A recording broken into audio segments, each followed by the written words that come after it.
If we want to go to heaven, we need a total transformation. We need it as individuals and we need it as a church. And the time has come to speak about these things, because we are told that the straight testimony will cause the shaking.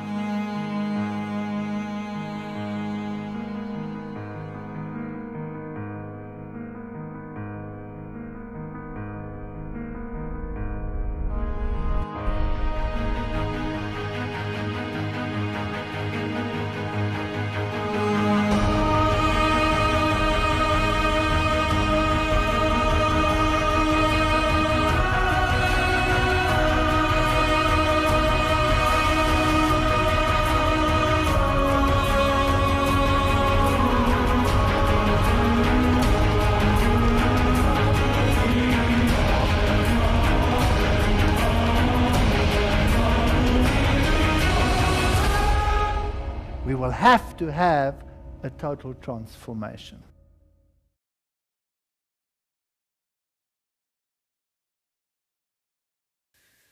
Tonight we're going to talk about the prophet Jeremiah.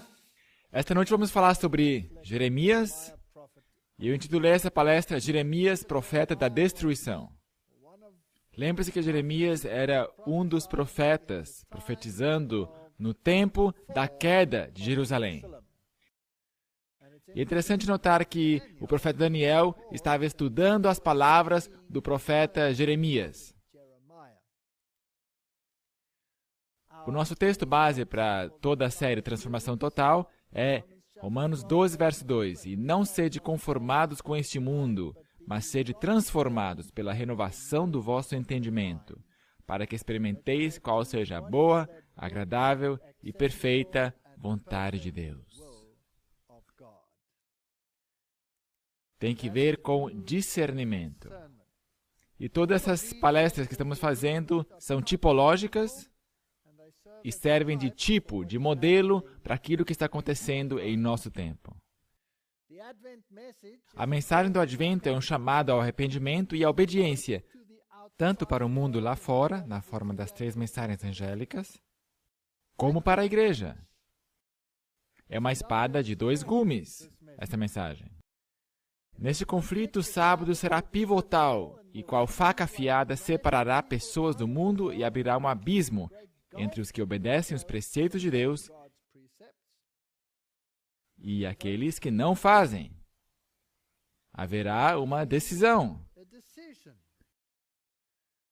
É impossível haver transigência. Não pode haver acordo algum. Deus não pode transigir com a verdade e, pelo que tudo indica, o outro lado também não vai entrar em algum acordo. E por isso a nossa missão parece ser impossível.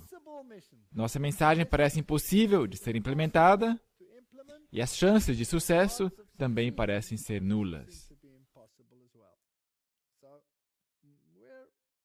Portanto, aqui temos uma parede de concreto. Estamos indo em direção dela. Esse é um tempo difícil. A página católica romana immaculateheart.com resumiu o problema em dezembro de 2003, quando se referiam a um artigo que tinha sido escrito mais ou menos 120 anos antes, quando o assunto da observância do domingo fora desafiado pela Igreja Adventista, sétimo dia. E Roma então publicou um artigo confirmando que, de fato, era esse o ponto. Há mais de 100 anos, o Catholic Mirror de Baltimore, em 2 de setembro de 1893, publicou uma série de artigos discutindo o direito das igrejas protestantes de adorar no domingo. Os artigos enfatizavam que, a não ser que se aceitasse a autoridade da Igreja Católica para designar o dia de adoração, que os cristãos deveriam observar o sábado. Fascinante. Então fizeram referência ao Concílio de Trento, onde o arcebispo de Reggio, finalmente depois do impasse, onde o mundo protestante declarou que a Igreja Católica tinha sido apostatada, e Roma continuou com a sua tradição, ele fez a palestra e disse: protestantes, Vocês não estão de acordo com vossa própria máxima, sola escritura, porque vocês adoram um domingo, que nós sabemos que está baseado na tradição. E por isso, apesar de seus protestos, você de fato está reconhecendo a autoridade da Igreja Católica Romana. Vocês estão seguindo a tradição. E foi aí que o Concílio de Trento deu uma reviravolta para aceitar a tradição e a Escritura sendo interpretada à luz da tradição. Bem, esta batalha não acabou, isso foi só o início. O editor da página comentou: o desafio lançado por Roma há mais de 100 anos permanece. Ou os católicos estão certos, ou os adventistas do sétimo dia estão certos. Não pode haver outra escolha. Isso não são as minhas palavras, são as palavras dele. Se nenhum dos dois é escolhido, então toda a estrutura do sola escritura desaba. Isso é verdade absoluta. E é por isso que os protestantes estão nesse impasse. Eles querem reconhecer os princípios protestantes, transigiram com a sua posição, aceitando princípios de Roma. E agora esse pequeno grupo de mardoqueus à porta, esse pequeno grupo de adventistas, está ali como uma pedra no sapato, para os dois lados. O que se tem aí é uma religião inventada, um Deus inventado, e um conjunto de crenças inventadas que convêm aos propósitos humanos, não do Criador. Como Satanás e Lutero perante eles, os protestantes pronunciaram seu credo: quer em ações, quer em pensamentos, se não em palavras, não servirei. Portanto, resumindo, Roma acusa o mundo protestante como filhos desobedientes. Nós temos que voltar a nos alinhar, porque eles, obviamente, não seguem o sola escritura, mas, ao mesmo tempo, eles deixam bem claro que se trata de uma escolha entre o adventismo do sétimo dia e o resto. E não há outra escolha. É um lado ou outro. Agora, Roma, por sua vez, coloca todas as outras em uma só categoria e aparta este pequeno Mardoqueu à porta. O desafio permanece, mas mesmo assim não encontraremos nenhuma resposta, quer das denominações evangélicas, fundamentalistas ou igrejas protestantes tradicionais, em parte alguma. Em última análise, é a clara autoridade da Igreja Católica que rege hoje, como se investida pelo próprio Deus. E agora, eles apontam o dedo à Igreja Adventista do sétimo dia. Que a IASD, a Igreja Adventista do sétimo dia, pelo menos tem suficiente princípio para seguir o sola escritura até o fim de suas ridículas alegações, dificilmente é um argumento a seu favor. Estar completa e inteiramente errado não é melhor que estar parcialmente errado, especialmente quando se trata da eterna salvação de almas. Portanto, isso aí está na página católica romana. Eles não escondem a sua opinião e dizem: o sola escritura, afinal de contas, está errado. Porque quando eles dizem que a IAD está errada, estão dizendo que o sola escritura está errado. E esta é a batalha. Quem tem a autoridade? É o Papa em Roma ou é o Deus dos céus e da terra? Não há outra escolha. Portanto, os dados estão lançados. A luva atirada ao chão. Se abandonamos o sábado, abandonamos nossas raízes. Abandonamos nosso protestantismo, abandonamos o sola escritura, nós rendemos o sola Christus. Porque nós encontramos um outro Salvador que tem outro conjunto de regras. Se abandonamos nossas raízes, abandonamos nossas obrigações. Se não temos raízes, então, bem, aonde estão nossos padrões? Qual que é a norma? O que Deus diz ou o que um homem diz, então não importa mais, se nós não temos mais raízes. Sem o sábado, nossa origem é obscura. Sem o sábado, nossa salvação fica embaçada. O sábado é um sinal, uma lembrança de nossas origens e um sinal de redenção. Êxodo 20, lembre-te do dia do sábado para o santificar. 6 dias trabalharás e farás toda a tua obra, mas o 7º dia é o sábado do Senhor teu Deus. Não farás nenhuma obra, nem tu, nem teu filho, nem tua filha, nem teu servo, nem tua serva, nem teu animal, nem teu estrangeiro que está dentro das tuas portas. Está bem claro. Por quê? Porque em 6 dias fez o Senhor os céus e a terra, o mar e tudo que neles há, e ao 7º dia descansou. Portanto, abençoou o Senhor o dia do sábado e o santificou. Porque Ele é nosso Criador, portanto, Ele é nosso dono pela criação, Ele é nosso dono pela redenção. Ele nos comprou com um preço, depois que nós nos vendemos por nada, por uma mentira, Ele nos comprou de volta, pelo maior preço que o céu poderia ter pago. Guarda o dia de sábado para o santificar, como te ordenou o Senhor teu Deus. 6 dias trabalharás e farás todo o teu trabalho, mas o 7º dia é o sábado do Senhor teu Deus. Então segue o mesmo mandamento. Então diz, porque te lembrarás que foste servo na terra do Egito. Portanto, o sábado se refere à criação, o sábado se refere à redenção.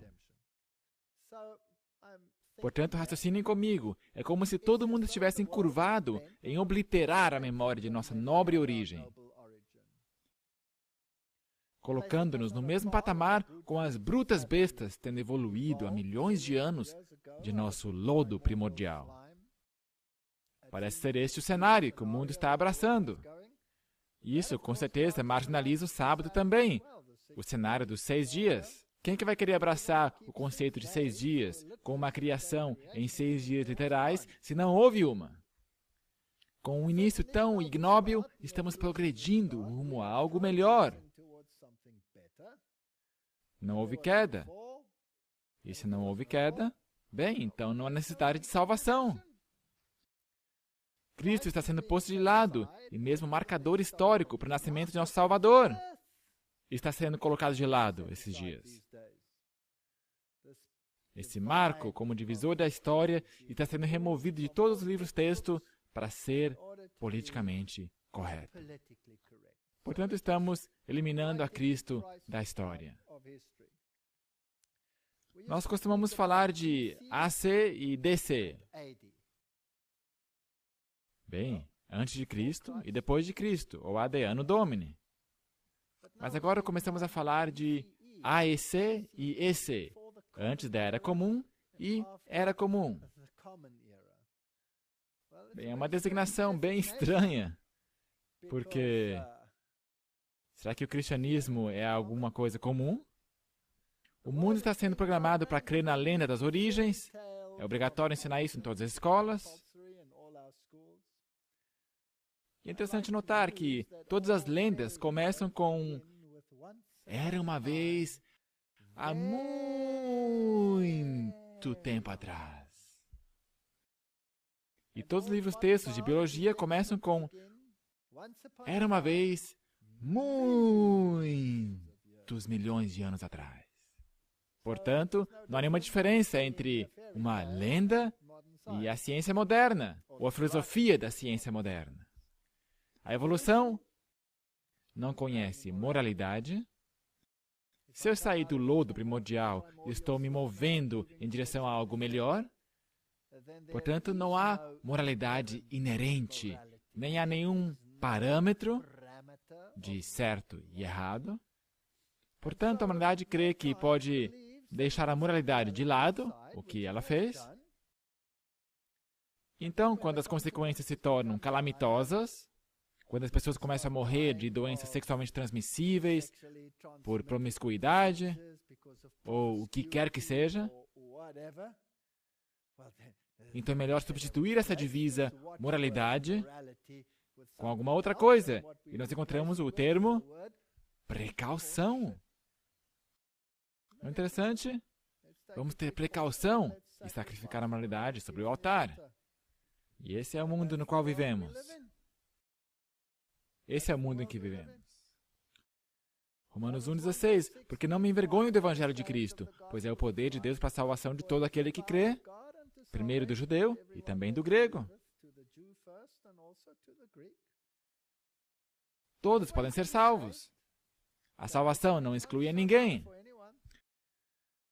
porque nele se descobre a justiça de Deus, de fé em fé, como está escrito, mas o justo viverá da fé. E sem fé é impossível agradar a Deus. E nós temos que crer que Ele é. Portanto, se não houver fé, diz lá em Hebreus, porque do céu se manifesta a ira de Deus sobre toda a impiedade e injustiça dos homens, que detêm a verdade e a injustiça. Porquanto que de Deus se pode conhecer, nele se manifesta, porque Deus o manifestou. Na verdade, não temos desculpa. Porque as suas coisas invisíveis, desde a criação do mundo, tanto o seu eterno poder como a sua divindade, se entendem e claramente se veem pelas coisas que estão criadas, para que eles fiquem inexcusáveis. O que eu digo é que todo cientista que explora as profundidades e mistérios do universo, dos fenômenos científicos aí fora, a estrutura, a função de células, organismos vivos, se torna obsoleto. Todo cientista reconhece isso. E quanto mais exploramos, menos entendemos toda esta complexidade. Mas, quem sabe, toda esta complexidade surgiu do acaso. Porque, tendo conhecido a Deus, não o glorificaram como Deus, nem lhe deram graças. Antes, em seus discursos, se desvaneceram e o seu coração insensato se obscureceu. Então, dizendo-se sábios, tornaram-se loucos. É uma boa descrição que é dada pela Bíblia aqui. Ela diz o louco em seu coração, não há Deus. É aqui que estamos hoje. Ou como eles dizem, nós não podemos permitir um pé divino entravando a porta, em termos das aventuras científicas. E mudaram a glória de Deus incorruptível em semelhança da imagem de homens corruptíveis, e de aves, e de quadrúpedes, e de répteis. Você acaba chegando na idolatria. Por isso também Deus os entregou às concupiscências de seus corações, a imundícia, para desonrarem seus corpos entre si. Licenciosidade. Pois mudaram a verdade de Deus em mentira e honraram e serviram mais a criatura do que o Criador. Como Robert Schuller disse, nós precisamos de uma religião centrada no homem. Tivemos uma religião centrada em Deus por séculos. Nós não precisamos disso, precisamos de uma religião centrada no homem. E o Segundo Concílio do Vaticano diz exatamente isto, e é daí que ele o tirou. Mas o Papa Paulo VI disse que nós temos que mudar uma religião centrada em Deus a uma religião centrada no homem. Por isso Deus abandonou as paixões infames, porque até as suas mulheres mudaram seu uso natural, no contrário à natureza. E semelhantemente também os homens, deixando o uso natural da mulher, se inflamaram em sua sensualidade uns para com os outros, homens com homens, cometendo torpeza e recebendo em si mesmos a recompensa que convinha ao seu erro. E é bem estranho que o mundo joga isso na lixeira e diz, mas isto é moralidade. Você está querendo dar uma lição de moral aqui. Nós estamos pregando iluminismo. Nós não precisamos desse negócio aí em nosso século que estamos vivendo. Portanto, se esse tipo de coisa traz consigo doenças e mortes, e vírus, e infecções, bem, então, precaução. Esta é a divisa. E como eles não se importaram de ter conhecimento de Deus, assim Deus os entregou a um sentimento perverso para fazerem coisas que não convêm. Portanto, só fica pior e pior. Estando cheios de toda iniquidade, prostituição, malícia, avareza, maldade, cheios de inveja, homicídio, contenda, engano, malignidade. Murmuradores, detratores. Se parece com um filme de Hollywood, não é verdade? Você já viu um filme de Hollywood que não tem todos esses parâmetros aqui? E, de fato, se não houver esses parâmetros, não faz sucesso. Não rende na bilheteria. Presunçosos, inventores de males, cenas inacreditáveis em alguns filmes de Hollywood. que vão tão abertamente contra Deus e contra tudo que se relaciona com Ele. Aborrecedores de Deus, injuriadores, soberbos, presunçosos, inventores de males, desobedientes aos pais e às mães, nécios, infiéis nos contratos, sem afeição natural, irreconciliáveis, sem misericórdia, os quais, conhecendo a justiça de Deus, que são dignos de morte os que tais coisas praticam, não somente as fazem, mas também consentem aos que as fazem. Portanto, nós honramos as pessoas que exibem todas essas maldades mais do que qualquer outra pessoa. E nós temos todos esses shows rolando que honram aqueles que proeminentemente encenam essas coisas. Bem, se nem mesmo o Israel antigo deu ouvidos a Deus, então quanto mais duro não deve ser para o mundo dar ouvidos a Deus. E o profeta Jeremias é um tipo, um modelo dos representantes de Deus no conflito final, tanto dentro como também fora da igreja. Portanto, ele tem esta dinâmica de espada de dois gumes. Os mensageiros de Deus são como ovelhas entre os lobos, diz o Espírito de Profecia. As mensagens de reprovação que Deus deu pelos seus profetas ao Israel apóstata não os conduziu ao arrependimento. Mal representados, mal entendidos, seus mensageiros eram como ovelhas entre os lobos. Muitos deles foram cruelmente mortos, com quanto desprezo a nação judaica tratou a mensagem que o Senhor lhes deu pelo seu profeta Jeremias. Falando de sua experiência, o profeta Jeremias diz: enganaste-me, ó Senhor, enganado fiquei, mais forte foste do que eu, e prevaleceste. Sirvo de escárnio todo dia, cada um deles zomba de mim, porque desde que falo, grito, clamo, violência e destruição, porque se tornou a palavra do Senhor um opróbrio e ludíbrio todo dia. Ele estava em sérios problemas. Tão forte era a posição contra a mensagem de Jeremias, tantas vezes caçoaram e zombaram dele, que ele disse: não me lembrarei dele, e não falarei mais no seu nome. Eu entendo como ele se sente. Eu passei por isso. Foi sempre assim, por causa da amargura, ódio e oposição manifestados contra a palavra de Deus, dita em repreensão, muitos outros mensageiros de Deus decidiram atuar como Jeremias o decidiu.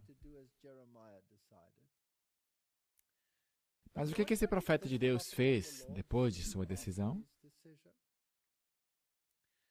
Tentando de todas as maneiras, ele não conseguiu se conservar em paz. Assim que ele compareceu nas assembleias do povo, descobriu que o Espírito do Senhor era mais forte do que ele. O relato diz: mas isso foi no meu coração como fogo ardente, encerrado nos meus ossos. Estou fatigado de sofrer e não posso mais. Ele não conseguia ficar em silêncio. Ele era compelido a pregá-lo. No meu próprio caso, quantas vezes eu falei: Senhor, eu não quero mais fazer isso. Eu realmente não quero mais fazer isso. E essa noite eu vou apresentar um sermão doce, suave, gentil, paciente, benigno, amoroso. E depois que eu me assento, eu reconheço que foi o pior que eu já fiz até aí. Então eu digo: ah, Senhor, por que eu? Porque eu vi a murmuração de muitos, terror de todos os lados. Denunciai, e o denunciaremos. Todos que têm a paz comigo aguardam meu manquejar, dizendo: bem pode ser que ele se deixe persuadir, então prevaleceremos contra ele e nos vingaremos dele. Estavam pegando no seu pé de todos os lados. Nessa geração, quando os servos de Deus dizem a palavra do Senhor para reprovar malfeitores, para repreender os que introduzem princípios errados, porventura não tem passado por uma experiência similar à de Jeremias? Estamos vivendo no mesmo tempo. Nós estamos vivendo no antítipo. Será que podemos esperar alguma coisa melhor? Quando um procedimento para perverter justiça e juízo é introduzido, a palavra do Senhor deve ser dita em reprovação. Eu não posso ficar em silêncio. Hoje em dia encontramos as mesmas dificuldades que os servos de Deus encontraram nos dias do antigo Israel, quando foram enviados para expor as maldades existentes que estavam corrompendo sua influência. Portanto, há algumas coisas que simplesmente têm que ser feitas. E algumas pessoas parecem ter este encargo. A pura verdade para esse tempo requer uma reforma na vida. Mas eles se separam do amor à verdade, e deles pode ser dito: ó Israel, te destruíste a ti mesma. O Senhor envia uma mensagem a seu povo: põe a trombeta à tua boca, ele virá como a águia contra a casa do Senhor, porque transgrediram a minha aliança e se rebelaram contra a minha lei. No dia da coroação do Salvador, ele não reconhecerá como seu qualquer que possui mácula ou ruga. Essa nova teologia de tudo é aceitável não é bíblica. Mas aos seus fiéis ele dará coroas de glória imortal. Aqueles que não quiseram que ele reinasse sobre eles o verão circundado pelo exército dos redimidos, cada um carregando o sinal: o Senhor, justiça nossa. Verão a cabeça outrora coroada com espinhos, coroada com um diadema de glória. Há uma retribuição de fato vindo, e está vindo rapidamente. Portanto, vamos ler o que Jeremias disse. E eu ressaltei algumas partes. Jeremias era filho de Ilquias, um dos sacerdotes. Portanto, ele veio da família sacerdotal. E o Senhor veio a ele e lhe falou nos dias de Josias, rei de Judá. Josias era um bom rei. Ele foi um rei maravilhoso. Era jovem quando chegou ao trono, mas ele amava o Senhor.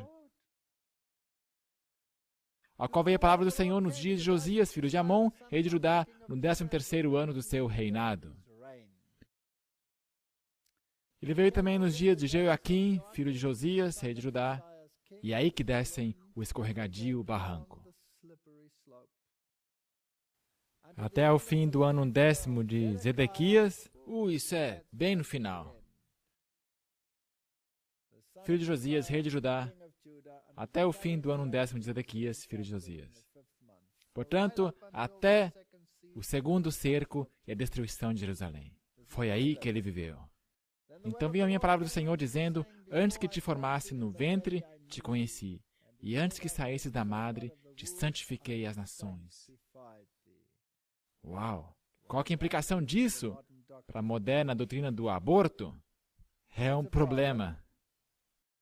É de fato um problema. As nações te dei por profeta, antes mesmo que ele nascesse. Então disse eu: Senhor, eis que não sei falar, porque ainda sou um menino. Ele era um jovem, era um garoto. Provavelmente tinha uns 17 anos de idade. Isso é fascinante. Fascinante. Idade interessante. Mas o Senhor disse: não digas, eu sou um menino, porque a todos a quem eu te enviar irás, e tudo quanto te mandar, falarás. E não tenhas medo diante deles, porque eu estou contigo para te livrar, diz o Senhor. Então lá vai esse rapaz enfrentar todos esses sacerdotes, esses legisladores, esses reis. Estendeu o Senhor a sua mão e tocou minha boca, e disse-me o Senhor: eis que ponho as minhas palavras na tua boca. Olha, ponho-te nesse dia sobre as nações. Olha só a sua comissão. Sobre as nações, será que isto é singular ou plural? É plural. Sobre os reinos, não é plural também? Para arrancares, para derrubares, para destruíres, para arruinares e também para edificares e plantares. Uau! Se esses últimos dois não estivessem ali, seria uma catástrofe. Mas me parece que o trabalho do profeta é destruir erros no mundo. Não é verdade? Qual será o trabalho do antítipo? Não seria o mesmo? Nós temos que chamar o erro pelo seu próprio nome. Mas você não pode somente destruir. Você também tem que plantar e edificar. Então veio a minha palavra do Senhor dizendo, que vês, Jeremias? E eu disse, vejo uma vara de amendoeira. E disse-me o Senhor, viste bem, porque eu velo sobre minha palavra para cumpri-la. Agora, se eu dou uma olhada nos primórdios, nos inícios do movimento do Advento, bem, nós sempre falamos sobre aquela idosa daminha, a Senhora White, mas quando você olha para toda essa gente, esses pioneiros, com as suas longas barbas, e muitos deles são idosos, surrados e cinzas, essas pessoas eram jovens. Eram jovens Jeremias. J.N. Andrews abandonou a escola aos 11. E você vai pensar que ele era um burro. Não, não. Ele foi autodidata, falava 7 línguas, sabia de cor o Novo Testamento, todo o Novo Testamento. Será que nós conseguimos fazer isso? Uau! Aceitou o sábado aos 15. Aos 20, escreveu para a Review and Herald. Ele e Uriah Smith se casaram com 2 irmãs e aos 22 era membro do comitê de publicações. Jovem! Jovem! Joseph Bates. A sua vida foi uma miséria. Capitão de barcos. Aos 15 anos já era grumete. Ele não tinha a grande educação. Sofreu um naufrágio, também foi preso. A sua vida foi insípida. Ele era jovem, mas ele aceitou o sábado. Uriah Smith. Esta é uma história fascinante. Uriah Smith, olha aqui.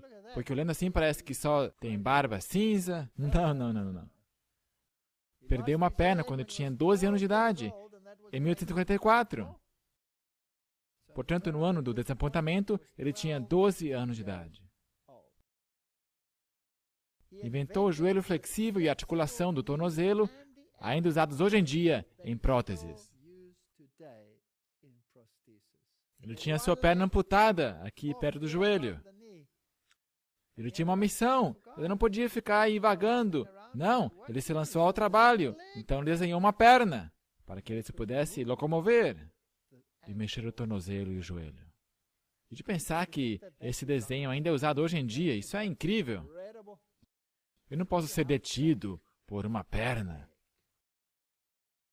Eu não posso ser detido por uma perna. Aos 20 se juntou aos adventistas e aos 21 ele ingressou na obra de publicações. Não eram velhinhos, eram jovens.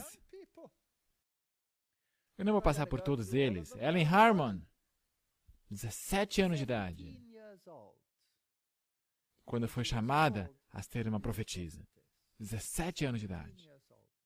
2 anos mais tarde, aos 19, ela se casou com James White, que tinha 25 quando se casou com ela. Portanto, também ele, quando começou essa obra, tinha 23 anos de idade. Jovem? Jovens? George Washington Amadon tinha 21. John Allen Burden tinha 20. Butler, 22. Arthur Daniels, 20. Ira Edson, ele era o mais idoso entre eles. 37 anos de idade. Haskell tinha 20. Moses Hull tinha 20. Loughborough, 20. Sarah McIntyre, o Bulldog de Ellen White, tinha 20 anos de idade. Não eram velhinhos. Mas, Senhor, eu sou uma criança. Eu não vou conseguir fazer isso. Quando que a nossa juventude vai se levantar e dizer, eles conseguiram fazê-lo, nós vamos fazê-lo. Verso 13, e veio a minha palavra do Senhor pela segunda vez, dizendo, que é que vês? Eu disse, vejo uma panela a ferver, cuja face está para o norte. Hoje, eu também vejo uma panela a ferver, cuja face está para o lado do norte.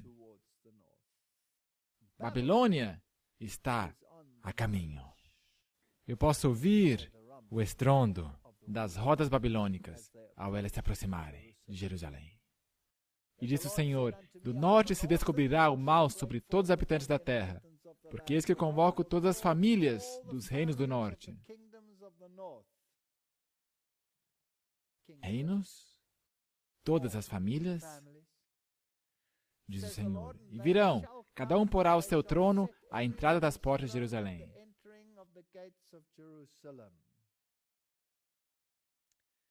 E contra todos os seus muros em redor e contra todas as cidades de Judá. Portanto, o problema é que eles estão contra o sistema judicial e contra a lei. É isso que vão atacar. O muro representa a lei, portas representam juízos.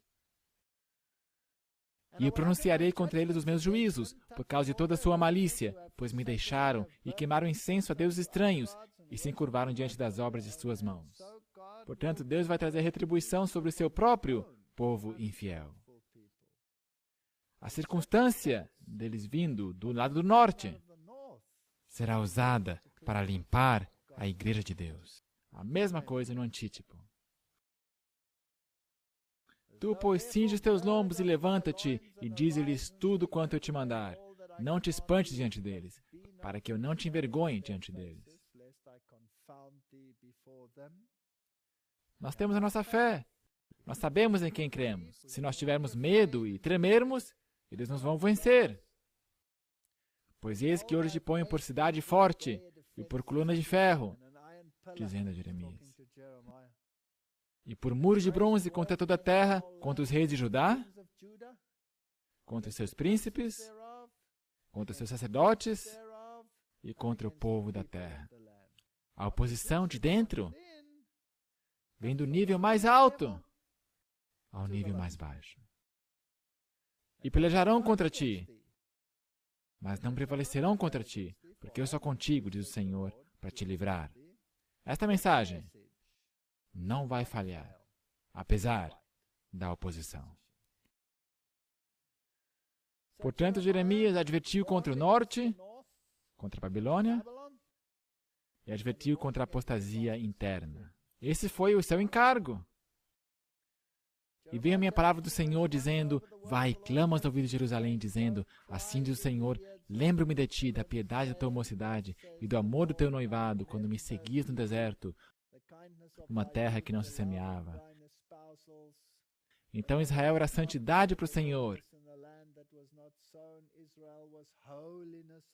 Você já foi assim uma vez. Por que você regrediu e chegou aí onde você está agora? E as primícias da sua novidade, todos os que o devoravam eram tidos por culpados. O mal vinha sobre eles, diz o Senhor. Houve alguma nação que trocasse os seus deuses? Ainda que não fossem deuses?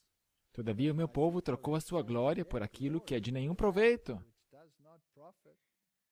Portanto, nós temos todos esses estranhos ensinos de Babilônia em nosso meio. E de onde é que veio isso? Nós tínhamos pilares do Adventismo. O sábado, o santuário, todas essas mensagens poderosas. Nós sabíamos quem era o inimigo. Hoje está tão vago tudo. Espantai-vos disto, ó céus, e horrorizai-vos. Ficai verdadeiramente desolados, diz o Senhor. Porque meu povo fez duas maldades. A mim me deixaram o manancial de águas vivas, e andam todos segundo as suas próprias divisas, e desenvolvendo toda forma de liturgias para mantê-los ocupados. E cavaram cisternas rotas que não retêm águas. Acaso é Israel um servo? É ele um escravo nascido em casa? Por que, pois, foi preso? Por que está sendo destruída? O que está acontecendo? Portanto, vamos resumi-lo. Jeremias era um tipo, um modelo da mensagem que nós temos que proclamar, não somente ao mundo aí fora, mas também ao nosso povo. Nunca antes houve tal crise na igreja. Nossa igreja. Os babilônicos estão vindo, e Deus está chamando jovens, homens e mulheres, ao arado, para taparem a brecha. Jerusalém antitípica também era um terno rebento na mão do Senhor, e quando a primeira mensagem saiu, nossos pioneiros eram jovens. Ellen White não passava de uma menina de 17 anos, quando foi chamada para ser profetisa. E ela disse, não, eu sou jovem, não posso fazê-lo. Eu não posso falar em público, tenho doenças, eu tenho isso e aquilo. E o Senhor cuidou de tudo isso. 3 anos de educação, e as mentes mais eloquentes desse planeta não conseguem compreender as profundidades do que ela escreveu. Israel cresceu como jovem rebento, uma vinha nova, e prosperou baixo a guia da mão divina. Em circunstâncias de grande dificuldade e tremenda oposição, a igreja cresceu, apesar dos ataques contra ela. Apesar disso, foi predito que a apostasia alfa, baixo Kellogg, seria repetida no ômega, e que o ômega seria ainda mais assustador que o alfa. Nós temos tudo isso aí. Nós sabemos que está aí. A gente pode vê-lo. E é triste. Mas também significa que estamos indo para casa. Portanto, hoje Deus está chamando Jeremias, jovens, homens e mulheres, para ficar de pé contra as esmagadoras influências de fora e de dentro. Os babilônios estão chegando e haverá um chacoalhão como não podemos imaginar.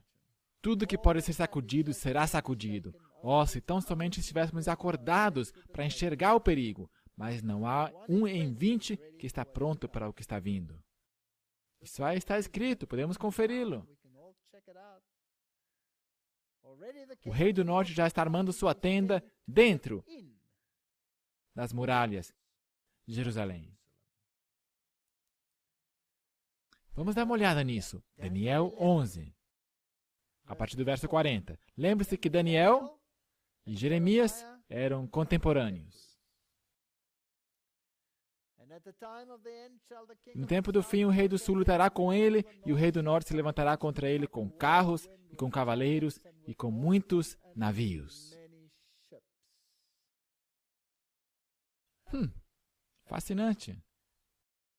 Navios, no sentido bíblico, é sempre o símbolo de economia. A economia. Os navios carregados com mercadorias. Portanto, a economia vai desempenhar um tremendo de um papel nesse conflito final. E entrará nas terras gloriosas, plural, e transbordarão e passarão adiante. E ninguém vai estar no caminho do rei do norte.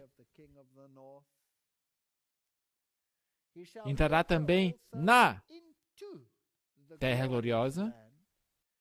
E muitos países cairão, mas da sua mão escaparão estes, Edom, Moabe e os chefes dos filhos de Amon. Portanto, o Senhor enumera algumas nações pagãs para nos dar a tipologia de que mesmo entre os gentios haverá aqueles que vão escapar e se alinhar com o povo de Deus, apesar do que vai acontecer. Estenderá a sua mão contra os países e a terra do Egito não escapará? Ninguém, nem mesmo o ateísmo, lhe vai resistir. Vão seguir o seu decreto, receberão a sua marca na sua mão. Os egípcios. Aqueles que praticam o ateísmo, os que não creem na criação, os que pregam a evolução dentro da igreja e fora da igreja, não escaparão. E apoderar-se-á dos tesouros de ouro e de prata e de todas as coisas preciosas do Egito. Ele, o rei do norte, vai governar a economia do mundo. A capital da economia mundial é Londres. Londres é um estado soberano dentro da nação, submisso à coroa, que é o papado operado pelos jesuítas. E os líbios e os etíopes o seguirão. Mas os rumores do Oriente e do Norte o espantarão. O Senhor vem do Oriente, uma mensagem vai proceder, o Senhor está vindo em breve. Aprontai-vos, aplanai o caminho para o Senhor. O Norte é o lugar do real trono de Deus. E quando Cristo vem, Ele virá na sua glória, na glória do seu Pai e na glória de todos os anjos. Eu acho que ele realmente deveria se espantar com a mensagem de que Cristo está vindo em breve. e armará as tendas do seu palácio entre os mares, no Monte Santo e Glorioso. Isso é claro se você tiver a antiga tradução. Então você terá no Monte Santo e Glorioso. Eu creio que esta é a tradução correta do texto. E, portanto, eu temo que eu acharei os seus tentáculos mesmo em nossas próprias fileiras. Mas chegará ao seu fim e não haverá quem o socorra. Que alívio! Então, naquele tempo se levantará Miguel, Michael, aquele que é como Deus, o grande príncipe, que se levanta a favor dos filhos do teu povo. E haverá um tempo de angústia qual nunca houve desde que houve nação, até aquele tempo. Mas naquele tempo livrar-se-á ao teu povo todo aquele que for achado escrito no livro. Esse conflito chegou. E para mim é fascinante que a economia vai desempenhar um papel tão importante. A grande controvérsia entre o bem e o mal está sendo travada. Nós lemos isto no Espírito de Profecia. Sob a liderança de Satanás, há homens hoje em dia que estão fazendo tudo o que podem para mergulhar o mundo num conflito comercial. Uau! Assim, Satanás está procurando suscitar um estado de coisas que fará com que o mundo se torne incivilizado. Em outras palavras, os sindicatos desempenharão um papel, haverá mortes e protestos e tumultos, manifestações e confusões, e apagões e sinal fora de ar, e as grandes vias de transporte serão interrompidas. É isso que se passa quando acontecem turbulências, por causa de conflitos comerciais. Ele deseja ver a realização de coisas estranhas que Deus, o qual é demasiado sábio para errar, não ordenou. Mas o Senhor, sim, o nosso Deus, será o dominador dos céus e da terra. Se os homens e as mulheres cumprirem suas exigências, ver-se-á que Ele é o dominador, executando sua divina vontade. Apesar do que está acontecendo ao nosso redor, não se estresse. Não tenha pânico. Teu pão e tua água estarão assegurados. 1000 cairão a teu lado, 10.000 à tua direita, mas não vai chegar perto de você. Mas o profeta diz que haverá isso, tanto em tipo como em antítipo. E o Espírito de Profecia diz isso também. Nós temos harmonia perfeita. O Papa pede solidariedade nas finanças mundiais, dizendo que a ética deve determinar as ações. Portanto, ele quer ser a voz moral do mundo, e os reis desse mundo darão seu poder à besta, diz a palavra. E lhe darão esse poder. E ele será a voz da ética. E uma das razões éticas que ele está apresentando é que o domingo é o dia de descanso do operário. Esta é a ética que ele quer. Ele quer ir contra a lei de Deus e quer estabelecer a sua lei. O Papa Bento XVI apelou à ética e solidariedade no sistema financeiro, repreendendo governos que, segundo ele, falharam em agir apropriadamente frente à especulação que danifica nações mais pobres. Diz que uma interação ética de consciência e inteligência parece ser demasiado fraca para os governantes que, confrontados com novos episódios de especulação irresponsável para com os países mais pobres, falharam em reagir com decisões adequadas de gestão financeira. E é ele que será o que vai decidir. E, afinal de contas, ele tem a economia mundial em suas mãos. A Bíblia assim o diz. Os fatos da história o confirmam. Onde é que está todo o ouro do mundo? Será que são os anglo-saxões que o escavaram da África? Não. Para onde que é enviado todo o ouro? Retirado dos países pobres? Anglo-americanos. Onde é que está o ouro americano? Também foi despachado. Está tudo acumulado em Londres. E os líderes do mundo estão sujeitos à ordem maltesa, os senhores templários que estão sujeitos aos jesuítas, que está em união com o papado por sua própria definição. O ex-presidente George Bush põe sua mão sobre o coração na Catedral de São Patrício. Estão sujeitos ao norte, ao rei do norte. E quer haja oposição, quer não haja oposição, estão sujeitos ao rei do norte. Tudo tem que passar por eles. Não há saída. Eu gosto do que a Bíblia diz. Que os reis do mundo deram seu poder à besta. Porque a democracia, quer o homem da esquerda, quer o homem da direita, não teria feito absolutamente nenhuma diferença. Os dois estão sujeitos. E os dois são realeza. Porque desde Washington, somente a realeza tem reinado. É uma farsa o que está sendo exibido perante o mundo. O verdadeiro controle é o rei do norte. E eles nem estão mais escondendo isso. Tem imagens e sinais que mostram exatamente o que está acontecendo. Kissinger, que também é um alto escalão com respeito às organizações às quais ele pertence. Aliás, os Bilderberger, esse grupo foi fundado pelos reis da Europa com os jesuítas.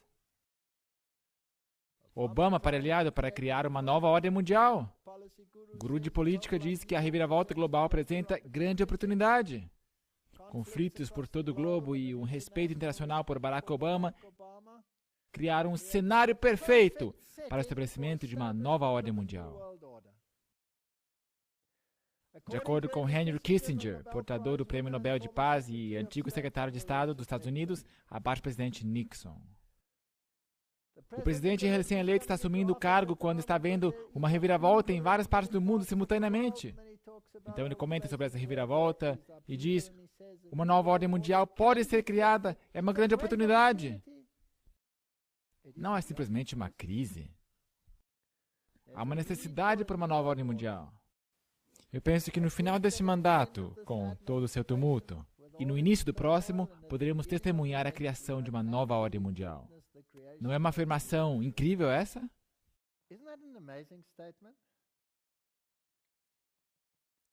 No final desse mandato, falando sobre a administração de Bush, e no início do próximo, poderemos testemunhar a criação de uma nova ordem mundial.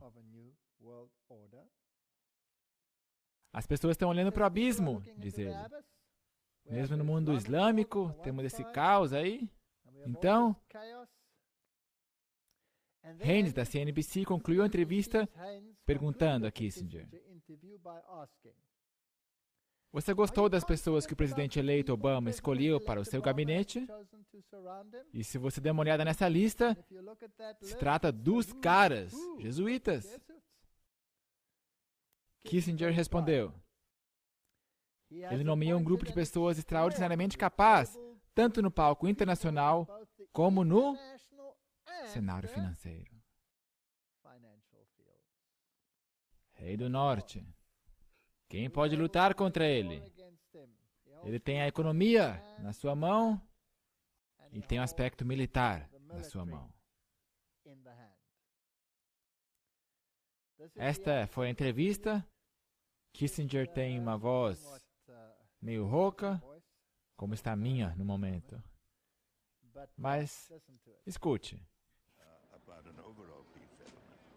What do you think the most important thing is for Barack Obama? Obviously, you're here to talk about the anniversary for U.S.-China diplomatic relations, but if you had to say this is going to be the country or the conflict or the place that will define the Obama administration, what would it be?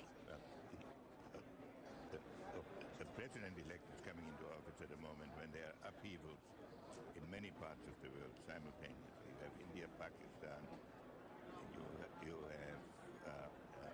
the jihadist movement. So he can't really say there is one problem that is the most important one. But he can give a new impetus to American foreign policy, partly because the reception of him is so extraordinary around the world. I think his task will be to develop an overall strategy for America in this period when really a new world order can be created. It's a great opportunity. It isn't just a crisis. Are you confident about the people President-elect Obama has chosen to surround him because he does not have a great deal of experience.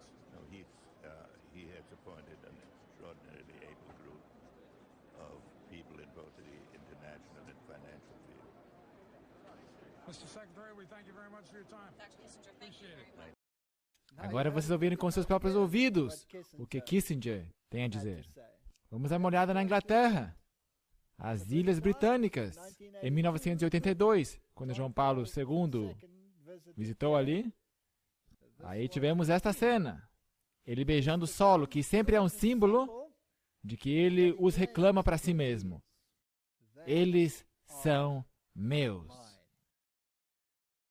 Aqui está o presidente Papa em sua visita recente. Isso aí foi no outro dia, na Grã-Bretanha. E o Mail Online, citando David Cameron, diz: "Você nos fez pensar", ele disse ao Papa Benedito, depois de 4 dias incrivelmente tocantes. Você realmente desafiou todo o país a se levantar e pensar. E isso só pode ser coisa boa. Não é fascinante?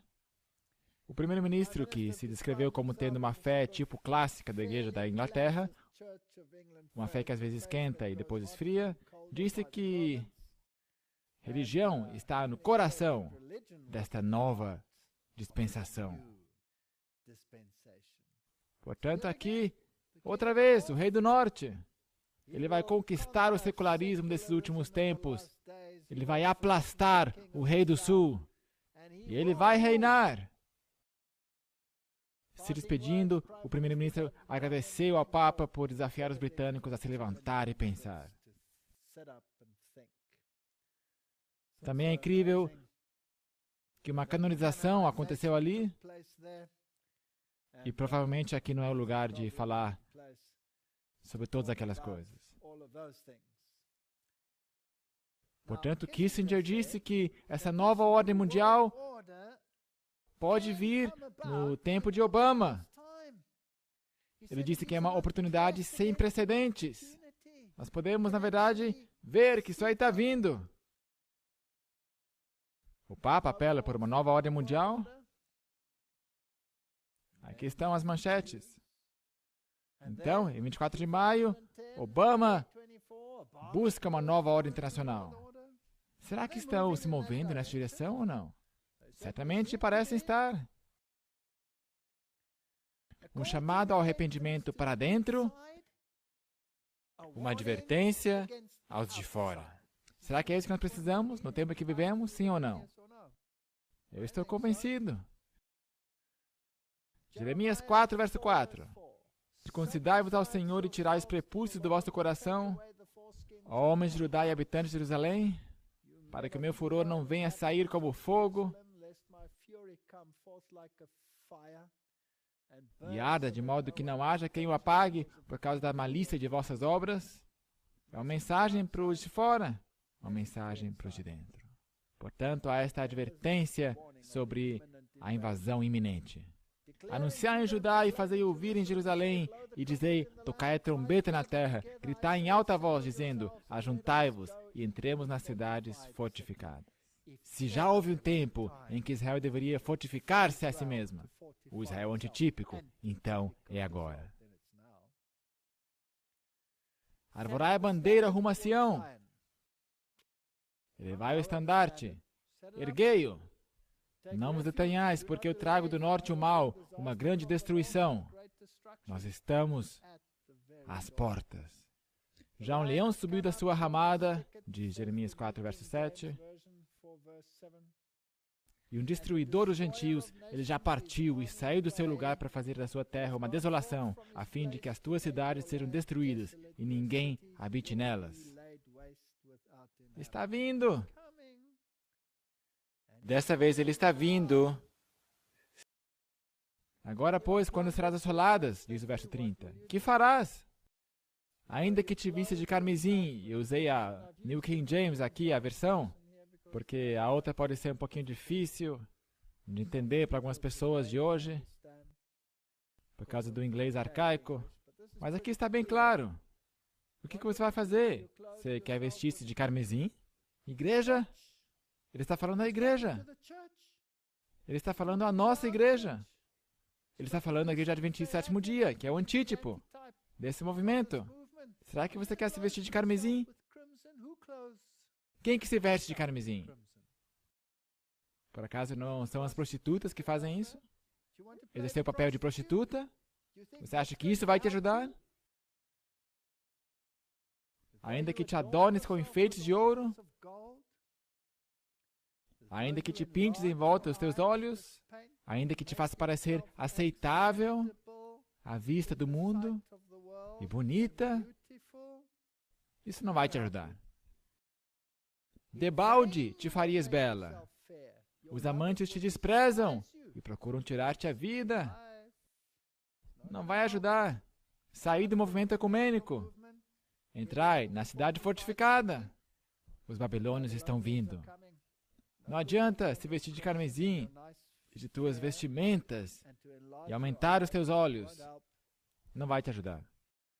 O Sr. White diz que entre os que tinham esperado um permanente revivamento espiritual como resultado da reforma levada a efeito por Josias, estava Jeremias, chamado por Deus para o ofício de profeta quando ainda era jovem, no 13º ano de reinado de Josias, membro do sacerdócio levítico. Jeremias havia sido educado desde a infância para a santa função, consagrado para ser um profeta às nações, e sentiu sua indignidade e disse: Ah, Senhor, eis que eu não sei falar, porque sou uma criança. Na juventude de Jeremias, Deus viu alguém que seria fiel a seu encargo e que permaneceria pelo direito contra a grande oposição. Será que nós precisamos disso hoje? Cinge os lombos, levanta-te e dize-lhes. Levanta-te e fala. Eis que te ponho hoje por cidade forte, e por coluna de ferro, e por muros de bronze, contra toda a terra. E pelejarão contra ti, mas não prevalecerão contra ti. Portanto, eu faço um apelo aos jovens: levantem-se. Todas as pessoas que querem fazer o que é certo. Nós temos o grande movimento GYC, e o AYC, e o Congresso MV. Os jovens estão começando a se mexer. Nós temos que ver. Isto é certo, isto é errado.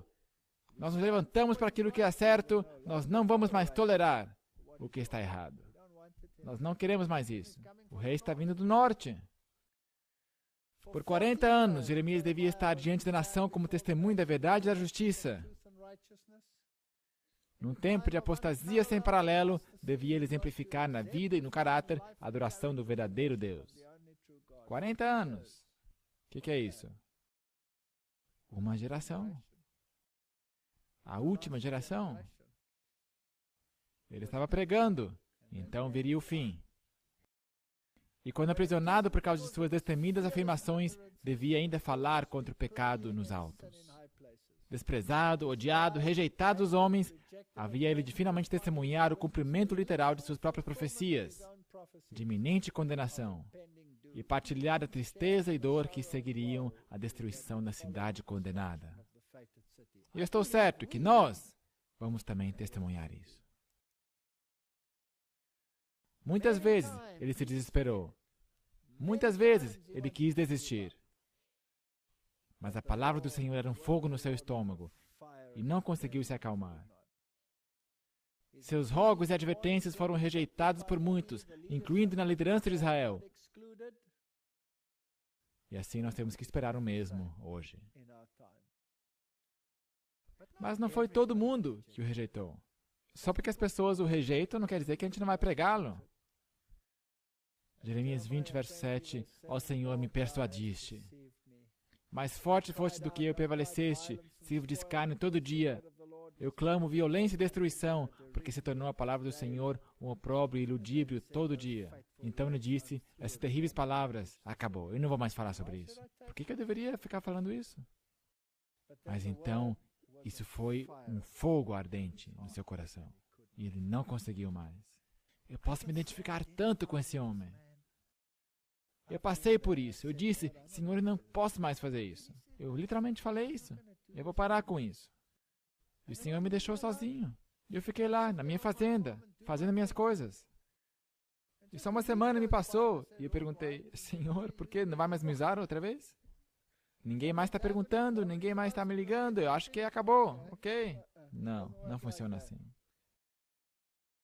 Todos os meus familiares aguardam meu manquejar. Todo mundo está olhando. Quando você vai tropeçar? Quando que você vai tropeçar? Ó Senhor dos Exércitos, que provas o justo e vês os rins do coração, permite que eu veja a tua vingança contra eles, porque já te revelei a minha causa. Ele chegou a tal ponto. Eu penso que ele deveria estar bem deprimido. Maldito o dia em que nasci! Não seja bendito o dia em que minha mãe me deu à luz. E ele continua. Pobre homem. Maldito o homem que deu as novas a meu pai, dizendo, nasceu-te um filho. Ele até amaldiçoou o homem que levou as novas. Uau, ele estava deprimido. Porque não me matou na madre. Assim minha mãe teria sido a minha sepultura e teria ficado grávida perpetuamente. Ele desejou que não tivesse nascido. Então a Espírito de Profecia diz, todavia, em meio à ruína geral, ele previu o tempo em que o Senhor haveria de renovar sua aliança e concerto com eles. Jeremias 31:12, a sua alma será como um jardim regado e nunca mais andarão tristes. Nós passaremos por esse tempo. Está vindo. Não foi somente uma mensagem negativa. Ele foi encarregado de edificar e plantar. Severas eram as mensagens a serem levadas nos anos que se seguiram. Profecias de iminentes juízos a sobrevir. Deviam ser apresentadas com destemor. Das planícies de Sinear devia sobrevir o mal sobre todos os habitantes da terra. A Babilônia estava vindo. Eu pronunciarei contra eles meus juízos, disse o Senhor, por causa de toda a sua malícia, porque me deixaram. Mas o profeta deveria acompanhar as mensagens da segurança de perdão a todos que tornassem de suas más obras. E este é exatamente o antítipo, onde nós estamos hoje.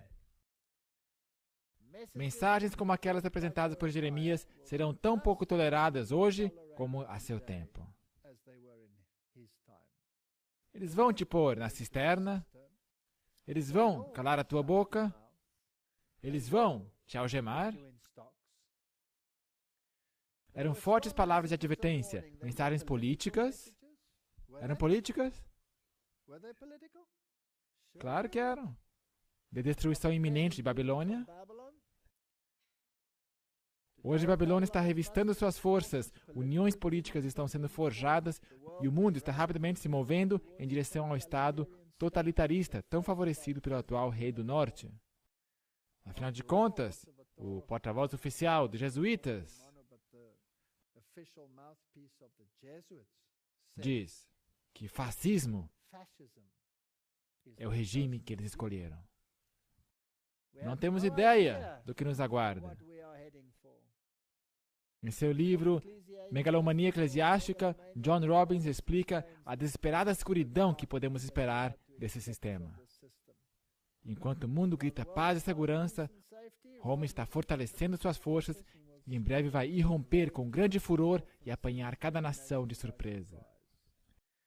Eles introduzem um sistema fascista e acusam os inimigos do sistema como novos fascistas. Isto é pensamento dialético jesuíta. Quando o governo e a economia entrarem em parceria pela comunidade, isso é fascismo. Ele diz, o muro de separação entre igreja e Estado que foi erigido por humanistas seculares e outros inimigos da liberdade religiosa. Você vê aqui o pensamento dialético, colocando tudo de ponta cabeça. Eu pensei que o muro de separação entre igreja e Estado foi levantado por pessoas que estavam cheios da perseguição religiosa e que queriam liberdade religiosa. Não, agora são inimigos religiosos. Tem que ser derrubada. Os que se opõem a nossas opiniões são os novos fascistas. Portanto, eles criam um regime fascista e chamam todo mundo que se opõe a isso de fascistas. Brilhante! Encontro interreligioso, 99. Como relatado pela Associated Press, o Dalai Lama, ao seu lado direito, nesse outubro de 99, em Roma, o Papa presidiu um concílio especial de aproximadamente 2.000 líderes religiosos de várias fés, seitas e cultos. E disse aos monges budistas, aos encontristas, Zoroastro, aos católicos, hindus, aos xamãs, aos rabis, ao clero ecumênico, que todos devem se unir em condenar os fundamentalistas cristãos, que abusam da fala e cujos esforços de converter a outros incitam ódio e violência. Todos os presentes estavam de acordo em 2 pontos. O Papa João Paulo II foi reconhecido por consenso como líder e supervisor espiritual do planeta. E religiosos fundamentalistas que se recusam a acompanhar o movimento ecumênico mundial têm que ser silenciados e devem ser denunciados como extremistas perigosos, cheios de ódio. Bem, isto foi há 10, 11, 12 anos. Eu penso que em breve vamos ver isto na imprensa. Em breve vai estar na imprensa. A pena inspirada, como um sábio mestre construtor, Jeremias procurou, no início mesmo de sua atividade, encorajar os homens de Judá a assentar os fundamentos de sua vida espiritual de maneira ampla e profunda, praticando obras completas de arrependimento. Agora eles eram animados a construir sabiamente e para a eternidade, lançando fora o refúgio da apostasia e da incredulidade, usando como fundamento material de puro ouro, a prata refinada, as pedras preciosas, fé, obediência, boas obras. E somente isto é aceitável à vista de um Deus santo. É melhor prestarmos atenção na mensagem dos Jeremias modernos. Por intermédio de Jeremias, a palavra do Senhor a seu povo foi: Volta, ó rebelde Israel, e não farei cair a minha ira sobre vós, porque benigno sou, diz o Senhor, e não conservarei para sempre a minha ira. Somente reconhece a tua iniquidade, que contra o Senhor teu Deus transgrediste. Convertei-vos, ó filhos rebeldes, diz o Senhor, porque eu vos desposarei. Pai me chamarás, e de mim não te desviarás. Volta, ó filhos rebeldes, eu curarei as vossas rebeliões. E não temos que ler todos os versos. Aí estão todos os versículos. Esta é uma mensagem cortante. Jeremias 6,16. Perguntai pelas veredas antigas. Isso aí são boas lições para nós. Qual é o bom caminho, e andai por ele, e achareis descanso para as vossas almas. Voltemos às veredas antigas. Voltemos ao adventismo da história, quando sabíamos por que nós éramos adventistas, por que nós nos separamos do mundo, por que eu me separei do sistema católico romano, por que a minha esposa se separou do sistema holandês reformado, por que deveria ela fazer isso? Por que faríamos algo assim? Por causa das doutrinas de nossa igreja. E a tipologia de nossa igreja me diz, junto com a profecia, que este é o remanescente. Numa ocasião, por ordem do Senhor, o profeta se pôs numa das principais entradas da cidade e aí apelou para a importância da santificação do sábado. Se vós diligentemente me ouvirdes, diz o Senhor, isso está em Jeremias 17, 24 e 25, não introduzindo cargas no dia de sábado e santificares, então entrarão pelas portas desta cidade reis e príncipes, que se assentem sobre o trono de Davi, andando em carros e cavalos. Eles e seus príncipes, os homens de Judá e os moradores de Jerusalém, e esta cidade será habitada para sempre. Portanto, a Senhora White diz, esta promessa de prosperidade, como recompensa de obediência, foi acompanhada por uma profecia de terríveis juízos que cairiam sobre a cidade, caso seus habitantes se provassem desleais a Deus e sua lei. Temos algumas coisas estranhas acontecendo hoje, onde algumas pessoas pensam que não importa de fato que horário você começa o sábado, ou talvez deveríamos ter um culto no final do sábado, em alguns lugares. Mas no final do sábado, se você começa aí o seu culto, é o primeiro dia da semana. Não é mais o dia 7º da semana. Assim o profeta manteve-se firmemente ao lado dos sãos princípios do reto viver tão claramente esboçados no livro da lei. Mas as condições prevalecentes na terra de Judá eram tais que somente pelas mais positivas medidas poderia ser efetuada uma mudança para melhor. Havia um sério problema, mas o chamado ao arrependimento e reforma não foi atendido pela grande massa do povo. Desde o início do reinado de Joaquim, Jeremias tivera pouca esperança de salvar sua amada terra da destruição e do cativeiro, mas não lhe foi permitido permanecer em silêncio, enquanto total ruína ameaçava o reino. Os que haviam permanecido leais a Deus deviam ser encorajados a perseverar na prática do bem, devendo os pecadores, se possível, ser induzidos a voltarem-se da iniquidade. Não podemos agora parar de chamar o pecado pelo seu próprio nome. A crise pedia um esforço público e de longo alcance. E o mesmo se aplica hoje. Ele permaneceu junto à porta da casa do Senhor. Isto é certo, isto é errado. Julgamento. Justiça. Jeremias 7, 2-7. Melhorai os vossos caminhos, e não vos fieis em palavras falsas, dizendo, templo do Senhor, templo do Senhor, templo do Senhor é este. A mesma coisa que os judeus disseram. Templo do Senhor, olha essas pedras. Que pedras, que edificações. Magnificente. Mas não vai permanecer nenhuma pedra em cima da outra. E João Batista diz, não digais. Nós somos filhos de Abraão. Não há salvação por linhagem. Não há salvação por pigmentação. Não há salvação por decibel, fazendo um grande ruído, cantando e clamando na igreja. Não há salvação por doutrina. Somente a salvação em Cristo. E somente sua justiça pode cobrir essa nossa iniquidade, incluindo a minha própria e a de todos os outros. Se deveras fizeres juízo, se não oprimires o estrangeiro, precisamos de uma conversão, precisamos de uma transformação. Embora declarassem ser o escolhido povo de Deus, unicamente a reforma do coração e dos atos da vida o salvaria dos inevitáveis resultados da continuada transgressão. Ninguém é salvo pela filiação de sua denominação, por via das dúvidas. Eu já perguntei muitas vezes ao Senhor, por que as pessoas lá fora não entram em enxurrada a essa igreja? Preguei a tantos grupos, eu fui convidado a igrejas inteiras, onde eu preguei essas verdades. Igrejas não adventistas do sétimo dia. Elas me convidam. Eu fui convidado a uma grande igreja. Eu entrei caminhando. Lhe perguntei, o que eu vou falar? Eu acho que é melhor eu me apegar a alguma coisa não tão controversa. Vamos nos restringir à ciência, a essas coisas, evolução, criação. Então eu comecei a minha série de palestras. O pastor estava sentado lá, congregação assentada. Comecei a minha palestra.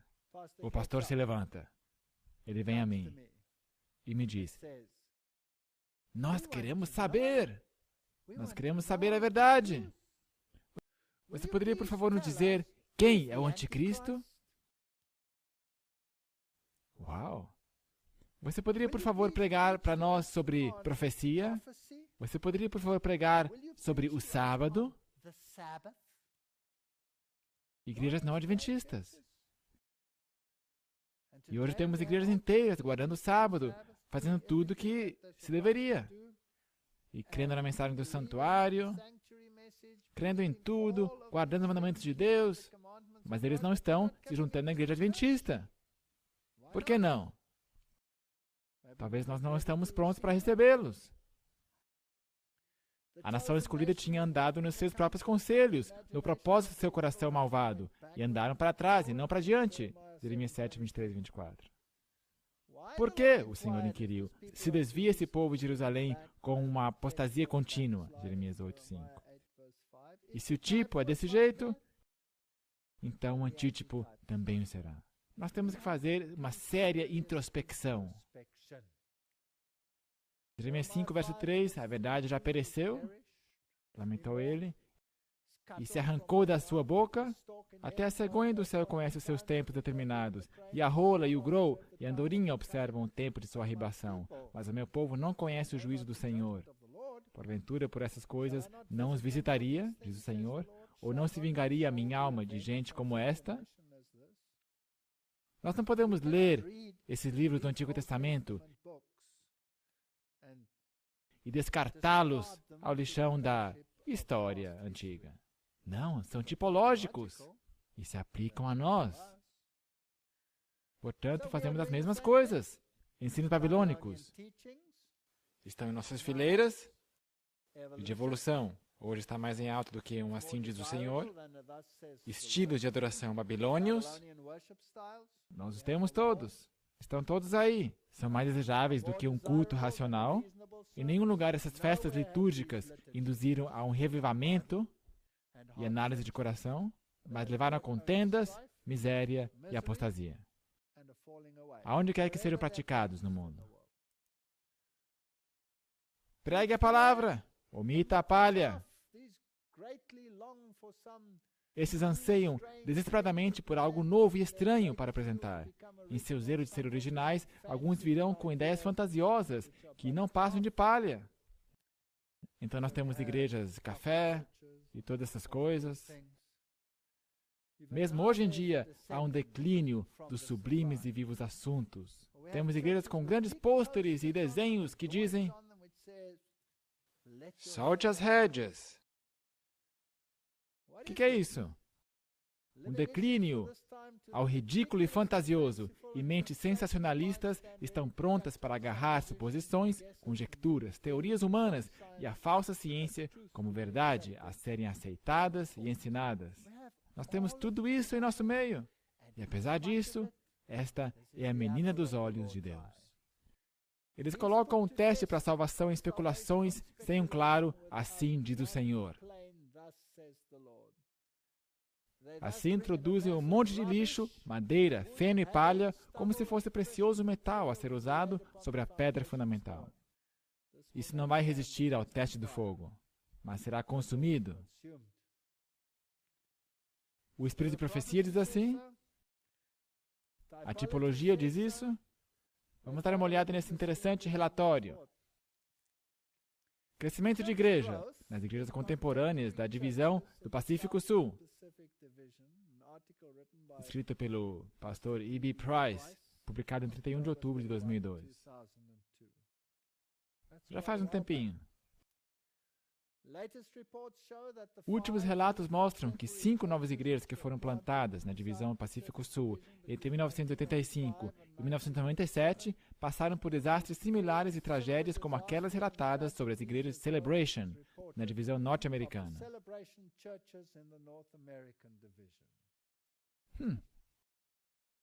E serviu de modelo para as primeiras.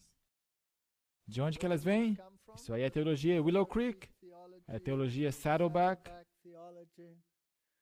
Muitos membros dessas igrejas foram perdidos e às vezes seus pastores foram junto. Somente uma das 5 ainda está na Irmandade das igrejas adventistas do sétimo dia. Abandonaram a igreja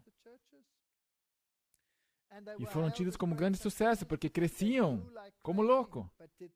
Mas a pergunta é, foi um crescimento orgânico de fora ou será que cresceram com os membros da própria igreja? Foi crescimento lateral. Conseguiu membros das outras igrejas. Muitas igrejas estabelecidas nessa divisão também adotaram estilos contemporâneos de adoração. Apesar de dezenas de entrevistas com oficiais e membros, nenhuma dessas igrejas mostrou ter qualquer crescimento significativo por batismos de não adventistas.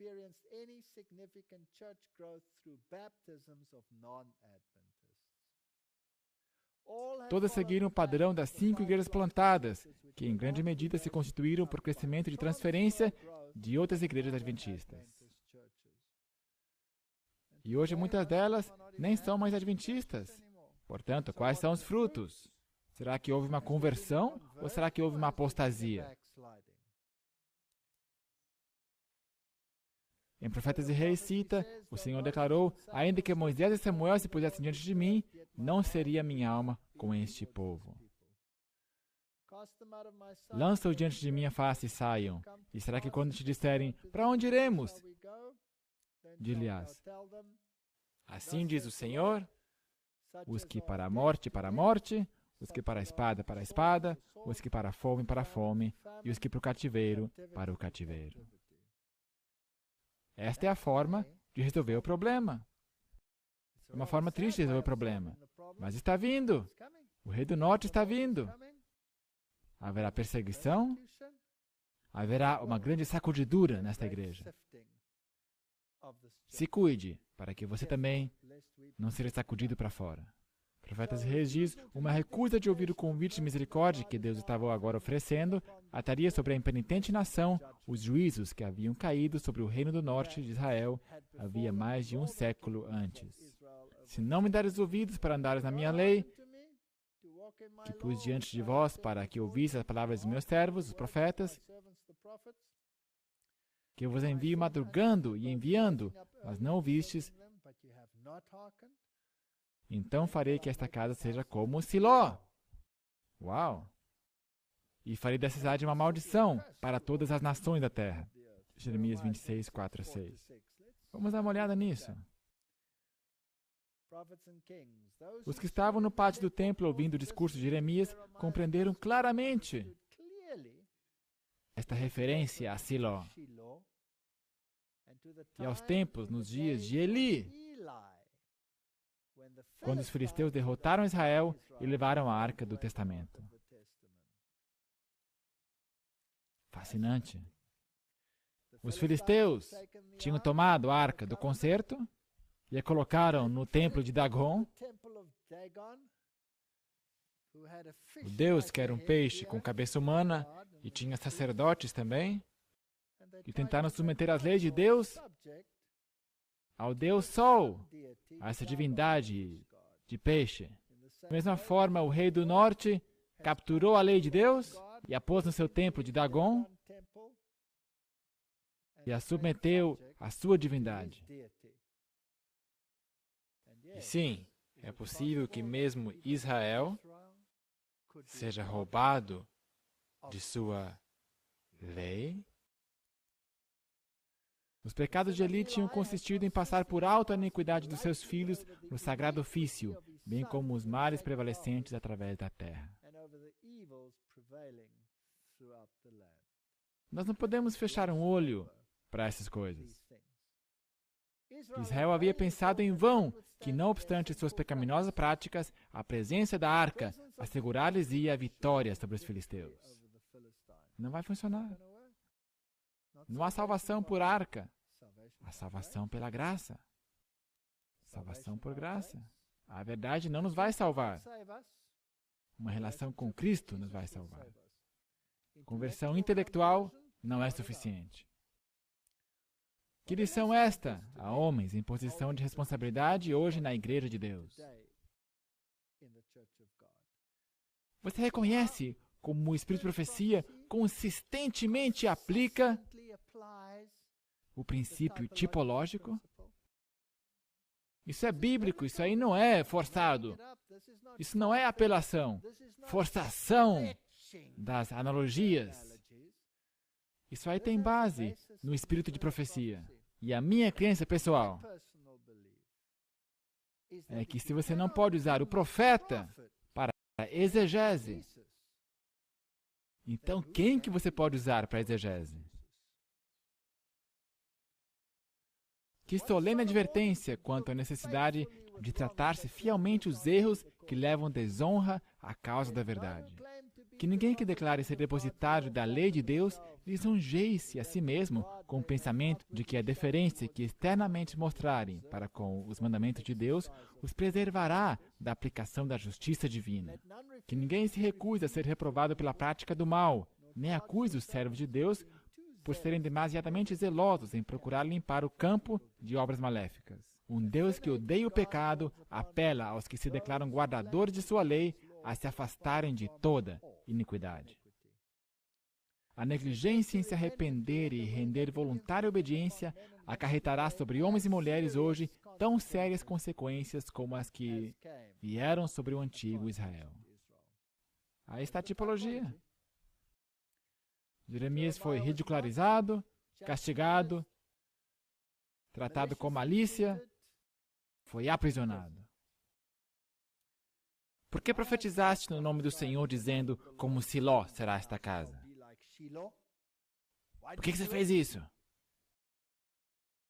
E essa cidade será assolada, de sorte que não fique nenhum morador nela. E ajuntou-se todo o povo contra Jeremias na casa do Senhor. Os Jeremias em nossa igreja vão ficar de pé contra a maioria. É isso que eu vejo aqui. Sacerdotes, falsos profetas e povo. Voltaram-se irados contra aquele que não falaria palavras suas ou profetizaria coisas deleitosas. Assim foi a mensagem de Deus desprezada e seu servo ameaçado de morte. O antítipo tem que ser o mesmo.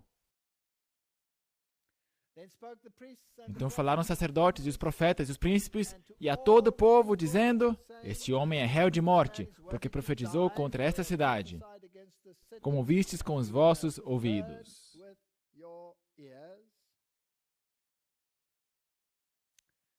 A série Ataque Total foi razoavelmente problemática. E eu não posso crer que a série Transformação Total será menos problemática. Mas eu tenho a minha esperança de que as pessoas ainda vão dar ouvidos e voltar de suas práticas que estão acontecendo.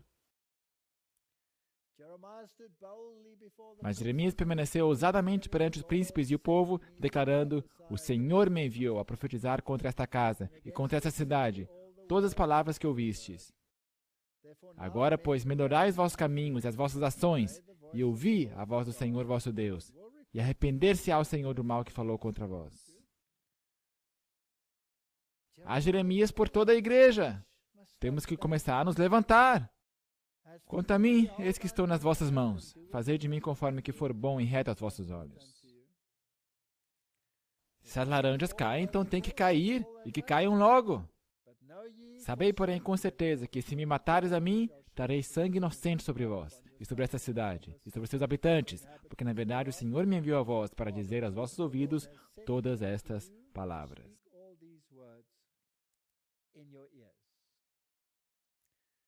A coragem com que apresentou a solene advertência conquistou o respeito do povo e tornou os príncipes de Israel em seu favor. Não está tudo perdido. Se falarmos com coragem, haverá príncipes em Israel e vão se levantar em defesa dessa mensagem. Não está tudo perdido. Não está tudo perdido. Os anciãos uniram-se igualmente no protesto contra a decisão dos sacerdotes sobre a sorte de Jeremias. Os príncipes e os anciãos se voltaram. Citaram o caso de Miqueias, que havia profetizado juízos contra Jerusalém, dizendo: Sião será lavrada como um campo, e Jerusalém se tornará em montões de pedras, e o monte dessa casa como os altos de um bosque. E perguntaram: mataram-no porventura Ezequias, rei de Judá, e todo Judá? Antes não temeu este ao Senhor, e não implorou o favor do Senhor? E o Senhor se arrependeu do mal que falara contra eles, e nós fazemos um grande mal contra as nossas almas. Não está tudo perdido. Esta igreja não está sem testemunhas. Graças aos apelos desses homens de influência, a vida do profeta foi poupada, embora muitos dos sacerdotes e falsos profetas, incapazes de enfrentar as condenadoras verdades que ele proferia, alegremente o teriam levado à morte sob pretexto de sedição. Haverá oposição, mas não podemos deixar de falar. Desde o dia do seu chamado até o fim de seu ministério, Jeremias permaneceu perante Judá como torre e fortaleza, contra a qual a ira do homem não podia prevalecer. Pelejarão contra ti, mas não prevalecerão contra ti.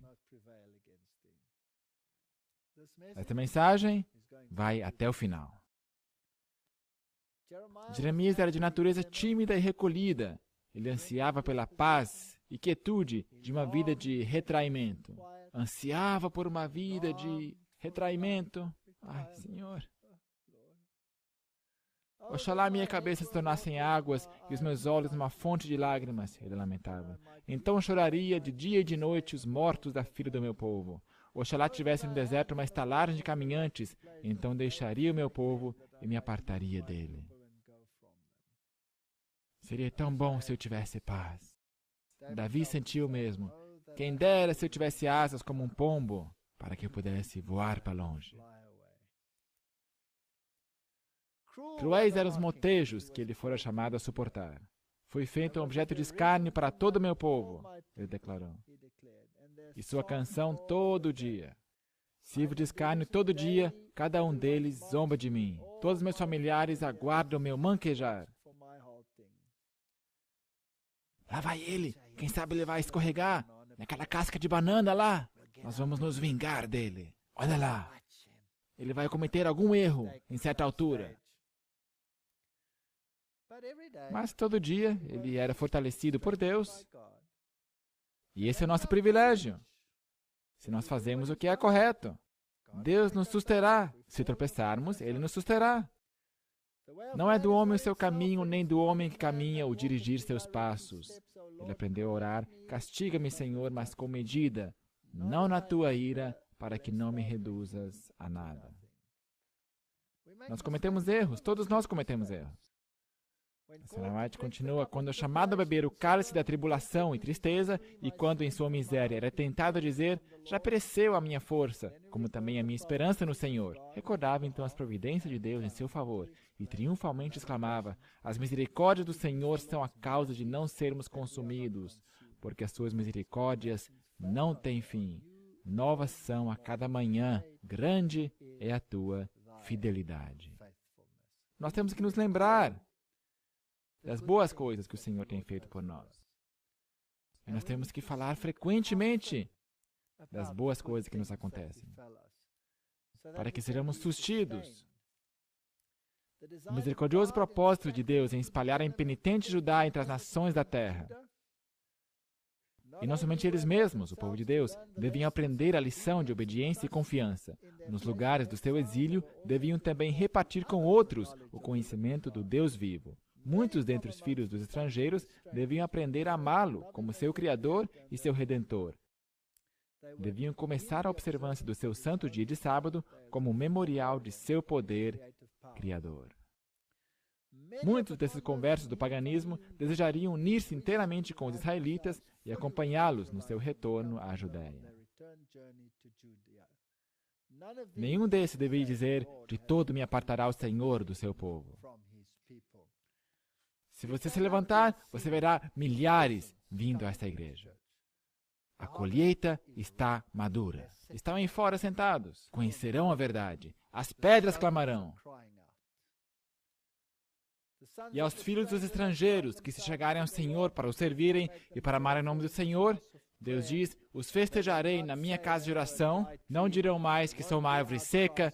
Não serão lançados fora, terão nome melhor que filhos e filhas. Estão esperando, na linha lateral. Ao profeta fora permitido perscrutar os séculos futuros ao tempo do advento do prometido Messias. A princípio, a visão pareceu sem esperança, mas logo a cena mudou e ele viu as maravilhas do que estava por vir. Ele viu surgir o sol da justiça, trazendo salvação sob suas asas, e, absorto em admiração, exclamou: mas a terra que foi angustiada não será entenebrecida. Ele envileceu nos primeiros tempos a terra de Zebulon e a terra de Naftali, mas nos últimos a enobreceu junto ao caminho do mar, além do Jordão, a Galiléia dos gentios. O povo que andava em trevas viu uma grande luz, e sobre os que habitavam na região da sombra da morte resplandeceu a luz.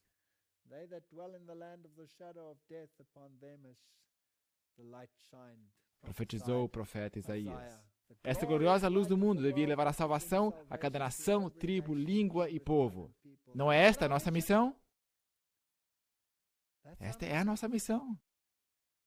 E apesar do que nós vemos hoje, esta missão será cumprida. Pouco é que sejas meu servo para restaurar as tribos de Jacó. Dever número 1. Restaurar as tribos de Jacó e tornares a trazer os guardados de Israel. Trabalha na igreja. Também te dei para a luz dos gentios, para seres a minha salvação até a extremidade da terra. A nossa missão é para fora também. Não vamos nos demorar sobre as igrejas, mas temos que falar a elas. Olhando ainda mais para longe através dos séculos, o profeta contemplou o cumprimento literal dessas gloriosas promessas. Viu os anunciadores de alegres novas da salvação saindo para os confins da terra, a toda tribo e povo. Ouviu o Senhor dizer da igreja evangélica: eis que estenderei sobre ela a paz como um rio, e a glória das nações como um ribeiro que transbordará. E ouviu a comissão: amplie o lugar da tua tenda, e as cortinas das tuas habitações se estendam. Não impeças, alonga as tuas cordas e firma bem as tuas estacas, porque transbordarás a tua mão direita e a esquerda, e a tua posteridade possuirá as nações. Nós vamos crescer, esta igreja não vai minguar. Haverá um peneiramento, haverá uma sacudidura, mas à medida que eles saem, os outros vão fluir para dentro de Babilônia e tomar o seu lugar. Quão suaves são sobre os montes os pés do que anuncia as boas novas, que faz ouvir a paz, que anuncia o bem, que faz ouvir a salvação, que diz a Sião: o teu Deus reina. Isso acontece com a chuva serôdia. Levanta-te, resplandece, porque já vem a tua luz. Nós estamos no próprio limiar desta glória. E a glória do Senhor vai nascendo sobre ti, porque eis que as trevas cobriram a terra, este é um lado, e a escuridão, os povos. Nós já vimos isso. Mas sobre ti o Senhor vai surgindo, e a sua glória se vê sobre ti. E as nações, os gentios, caminharão à tua luz, e os reis ao resplendor que te nasceu. E o que me fascina hoje em dia é como Deus atua. Aonde você menos espera. Nós estamos num trem. Nós pulamos para dentro de um trem. O país que estamos é Egito, um país muçulmano. Pobreza ao nosso redor, como você não pode crer. Então nós estamos nesse trem. Para avançar, só 3 estações. De um sítio arqueológico ao outro. Nós estamos nesse trem. O trem está lotado. Lotado. As pessoas estão amontoadas como sardinhas numa lata. E meu amigo e eu estamos conversando, algumas pessoas ao nosso redor, e tem um homem de pé. Por 3 estações, um tempo de uns 10 minutos de viagem. 10 minutos. O homem nos escuta por mais ou menos 2 minutos. Então ele fala, em inglês bem quebrado: de onde vocês são? Eu disse, nós somos da África do Sul. Nós estamos do Sul. Eu disse, eu sou muçulmano, mas eu sei que há algo melhor. Você sabe alguma coisa sobre isso? Isto é surpreendente, não é? No meio de um trem com centenas de pessoas ao nosso redor, se empurrando, lotado como sardinhas. Então, a próxima pergunta. Meu inglês não é muito bom, mas será que você tem alguma literatura que me possa guiar à verdade? Nós abrimos nossas malas, nós não estamos equipados, nossas coisas estão no hotel, não temos quase nada conosco, mas o meu amigo tem um grande conflito. Ele também tem um desejado de todas as nações, o seu próprio, pessoal, lido e sublinhado. Mas esse apelo é mais importante do que nossos próprios documentos sublinhados. E nós damos isso para ele, os 8 minutos passam, e nós saímos e ele some. E nós nunca mais o vimos ou ouvimos falar dele. Deus vai terminar essa obra. Ele vai terminar. Ele vai chamar pessoas assim, da escuridão, à sua luz. Tudo que ele precisa é alguém que esteja disposto e alguém que tem algo a dar. É isso que ele precisa. Levanta em redor os teus olhos e vê, todos esses já se ajuntam e vêm a ti. Nós não solicitamos. Os teus filhos virão de longe, tanto, quem sabe, dirão, eu sinto falta de algo em minha religião. Tem que haver algo melhor. e as tuas filhas se criarão a teu lado. E os filhos dos estrangeiros edificarão os teus muros, e os seus reis te servirão. Eu já falei com muitos oficiais de alto escalão, incluindo rainhas e realezas, porque no meu furor te feri, e na minha benignidade tive misericórdia de ti. E as tuas portas estarão abertas de contínuo, nem de dia nem de noite se fecharão, para que tragam a ti as riquezas das nações, e conduzidos com elas os seus reis. Sabe, alguns ministérios que estão pregando essa mensagem hoje são financiados não tanto por pessoas de dentro, mas por pessoas de fora. É admirável. Pessoas que não são de nossas fileiras dão grandes somas de dinheiro para que a mensagem possa avançar pela televisão, pela impressão de livros, por DVDs e tudo que você nomear. Olhai para mim e sereis salvos, vós todos os termos da terra, porque eu sou Deus e não há outro. Essas profecias de grande despertamento espiritual em tempos de espessas trevas estão sendo cumpridas hoje no progresso dos postos missionários que estão alcançando as regiões entenebrecidas da terra. Os grupos missionários são como bandeiras erguidas. Acontecerá naquele dia, diz o profeta Isaías, que as nações perguntarão pela raiz de Jessé, posta por pendão dos povos, um pendão, um estandarte, e ajuntará os desterrados dispersos. Se você se levanta por alguma causa, será incrível. Quando eu estava em dificuldades na universidade, quando me acusavam com todo tipo de pretextos, quem que em grande medida correu em meu auxílio? Não os cristãos, os muçulmanos. Eles vieram à minha ajuda. Isso me surpreendeu. O dia do livramento está às portas. Os olhos do Senhor passam por toda a terra para mostrar-se forte com aqueles cujo coração é perfeito para com Ele. Dentre todas as nações, tribo e língua, Ele vê homens e mulheres que estão orando por luz e conhecimento. Suas almas estão insatisfeitas. Há muito eles se têm apacentado de cinzas. Nós temos relatos fantásticos. Nós temos até relatos de pessoas ouvindo esses DVDs em sua própria língua, quando nem ainda foram dublados. Isto é incrível. O inimigo de toda justiça tem nos posto de lado. Eles tateiam como cegos, mas são sinceros de coração e desejam conhecer um caminho melhor.